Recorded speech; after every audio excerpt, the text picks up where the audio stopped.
जिस इंसान के अंदर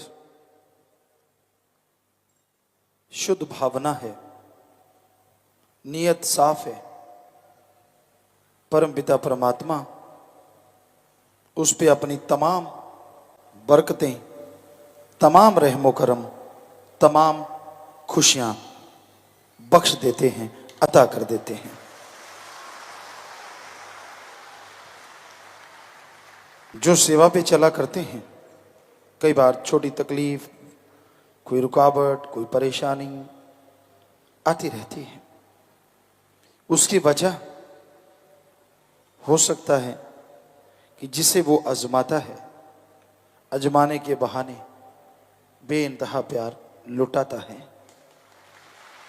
और ये भी हो सकता है कि उसके पहाड़ जैसे कर्म को वो कंकर में खत्म कर देता है। ये उसकी रजा है, उसका रहमो करम है, उसके नियम है। वो अपने नियमानुसार सबको चलाता है, खुद नियम बनाता है, खुद सारी सृष्टि को बनाता है और खुद ही सारी सृष्टि में समा जाता है। सारी सृष्टि उसमें है, सारी सृष्टि में वो है। ऐसी कोई जगह नहीं यहां परमपिता परमात्मा ना हो। निगाह होनी चाहिए, आंखें होनी चाहिए। वह तो हर जगह, हर समय, हर पल नजर आता है।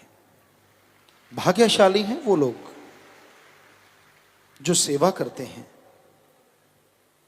किसी न किसी बहाने परमपिता परमात्मा अपने अजीज, अपने बहुत ही प्यारों को कोई ना कोई सेवा बख्शते रहते हैं। और सच्ची लगन से, सच्ची भावना से जो सेवा को निर्वाह करते हैं, यकीनन वो परमपिता परमात्मा खुश होके उनका नहीं, परिवार का नहीं, कुलों का भी उद्धार कर देते हैं। सेवा महान है, मालिक का प्यार मोहब्बत महान है। पर ऐरा गैरा नत्थु खैरा ना तो मालिक के प्यार को पा सकता है और ना ही सेवा कर सकता है। बुरा ना मानिए, हम किसी को बुरा नहीं कहते। बहुत सी बातें आ जाती हैं, यार हाथों पे छाले पड़ जाएंगे, मुंह काला हो जाएगा, मतलब कलर ब्लैक हो जाएगा, या कपड़े खराब हो जाएंगे, क्या मिल जाएगा, कुछ नहीं, कुछ नहीं होता, ऐसे ही फालतू की बातें हैं। पर जो मालिक के प्यारे होते हैं, डॉक्यूमेंट्री दिखाते हैं, उनमें सफाई महाअभियान का दृश्य हमने देखा तो वैराग्य जबरदस्ती आ रहा था उन मालिक के प्यारों के लिए कि वो गंदगी के गटर में घुस के उसको बिल्कुल क्लीन कर रहे हैं। और बिल्कुल नौजवान चेहरों पे वो गंदगी लगी, लेकिन उनके चेहरों पे नूर है, खुशी है। कोई उनसे पूछे तो वो कहेंगे हमें बदबू आती ही नहीं। और आम आदमी को शायद उसे देख के उल्टी आ जाए। तो अगर ऐसे बच्चे बचनों पे पक्के रहें, चक्कर ये है, अगर बचनों पे पक्के रहें तो मालिक बेइंतहा खुशियों से अंदर बाहर से माला माल तुरंत कर दें। बात बचनों की है, सारा खेल ही बचनों का है। रूहानियत, सूफियत, जब तक इंसान वचन मानता है, जिंदगी बहार की तरह गुजरती है। और जैसे वचन काट करने शुरू करता है, कहते हैं ना, दूध कड़ कड़ के लाल हो जाता है और उस पे बहुत मोटी मलाई आ जाती है। कई वो मलाई खा जाते हैं उतार के, और कई दूध पीते हैं, कई छाछ पीते हैं, और कईयों को छाछ भी नसीब नहीं होती, बस पानी में थोड़ी सी छाछ डाल के रंग सफेद कर देते हैं। उसी तरह कई लोग कड़ कड़ के मलाई खा जाते हैं। यानी वो आसपास रहने वाले भी, दूर दराज वाले भी, लगातार आने वाले, वो मलाई भी खाते हैं, दूध भी पीते हैं।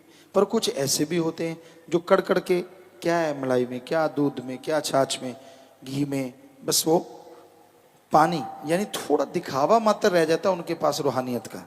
दिखने में भक्त, लोग सलाम करते हैं, पर जब वो अपने खुद के गिरेबान में देखते हैं, बहुत बड़ा शून्य नजर आता है। यार ये क्या हुआ, हम तो भक्ति करते थे, हमने तो कभी नहीं, ठीक है दुनिया मान जाएगी आपने कभी कुछ नहीं किया, आप तो भक्ति करने वाले हो, पर वो खसम तो जानता है ना, आप अगर जीरो हुए हैं तो उसकी कोई वजह होगी, उसका कोई कारण रहा होगा, आप बच्चों के परखच्चे उड़ा रहे होंगे, वो तो जानता है।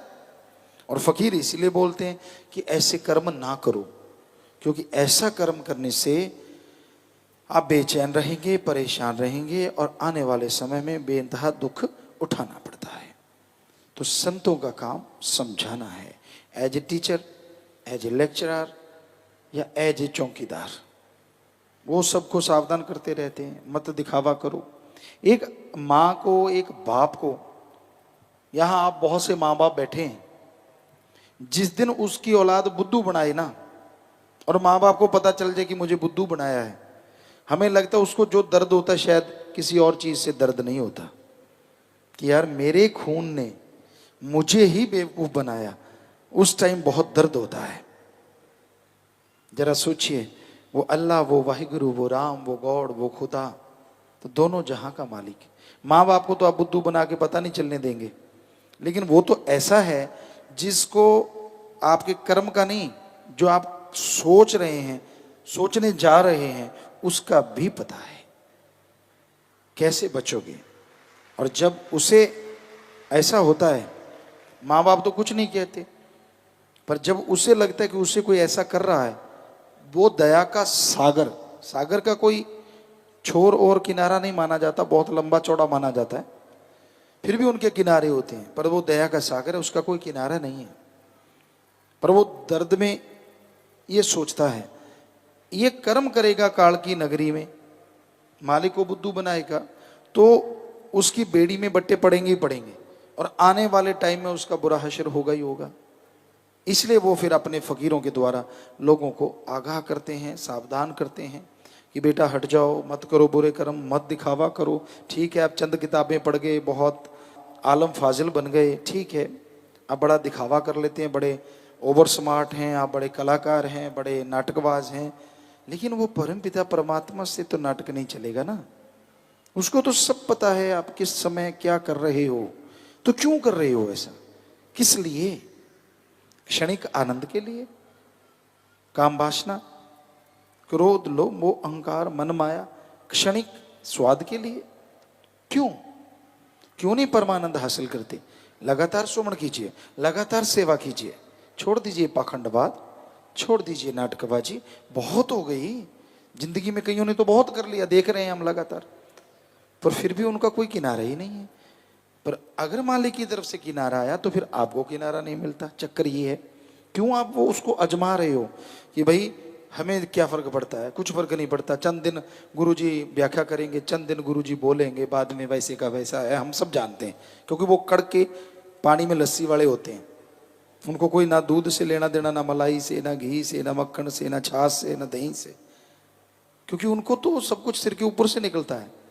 हम आपको 100% सच बोलते हैं, आपको ऐसे समझा रहे हैं, उनकी यही होगी चर्चा आपस में, हाँ आजकल तो चल रहा है पीड़, आजकल तो अपने पे लग रहा है तबाह हो रहा है, कोई बात नहीं, 2-4 दिन कुछ नहीं फर्क पड़ता। अरे फर्क पड़ेगा ऐसा, फिर तेरे से ना हंसा जाए, ना रोया जाए, ना तेरे कर्म उठाए जाएं। क्यों उस समय को न्योता देते हो? क्यों नहीं अपने आप को सुधारते? आखिर कब तक? तो सुमन करो, मालिक की औलाद का भला करो, सबका भला मांगा करो। हम आपको गारंटी देते हैं, सेवा सुमन और सबका भला मांगोगे तो मालिक आपका भला जरूर करेंगे।